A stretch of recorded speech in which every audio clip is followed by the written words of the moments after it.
Hi hello నమస్తే మన Telugu online క్లాసెస్కి స్వాగతం సుస్వాగతం.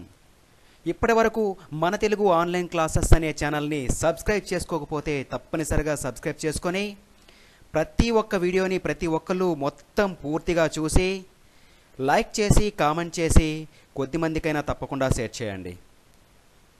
ఇప్పుడు మనం ఈ వీడియోలో పా గుణంతం గురించి చెప్తున్నాను. శ్రద్ధగా విని నాతో పాటుగా చదివి జాగ్రత్తగా చూసి పరిశీలించి నేర్చుకోండి, సరేనా? పా, పాకు దీర్ఘమిస్తే పా, పాకు గుడిస్తే పి, పాకు గుడి దీర్ఘమిస్తే పీ,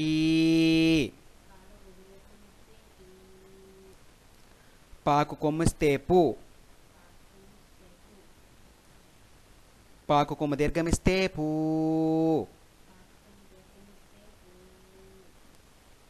పాకు రుత్వమిస్తే ప్రు, పాకు రుత్వ దీర్ఘమిస్తే ప్రూ,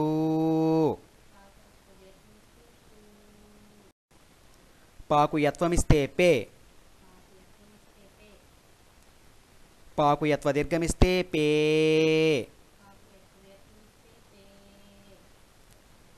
పాకు ఐత్వమిస్తే పై, పాకు వత్వమిస్తే పో, పాకు వత్వ దీర్ఘమిస్తే పో,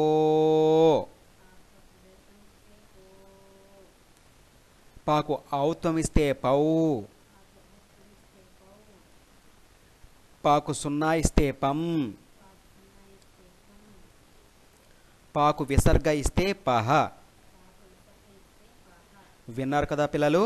మరొకసారి చెప్తున్నాను, జాగ్రత్తగా చూసి పరిశీలించి నాతో పాటుగా చదివి నేర్చుకోండి.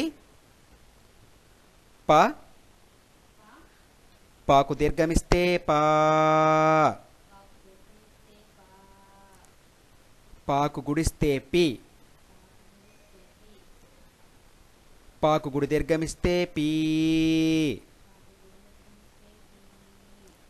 పాకు కొమ్మిస్తే పు, పాకు కొమ్ము దీర్ఘమిస్తే పూ, పాకు రుత్వమిస్తే ప్రు, పాకు రుత్వ దీర్ఘమిస్తే ప్రూ,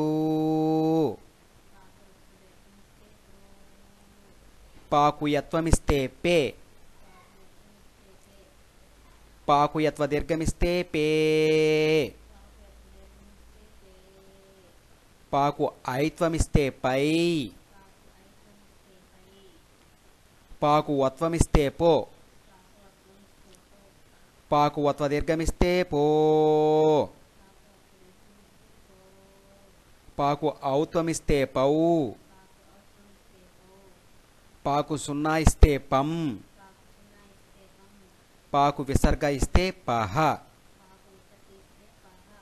చదివారు కదా పిల్లలు? నేర్చుకున్నారు కదా? బాగా అర్థమైంది కదా? సరే, మరెందుకు ఆలస్యము? ప్రతి ఒక్కరు తప్పనిసరిగా రోజు సాధన చేయండి, సరేనా? ధన్యవాదములు.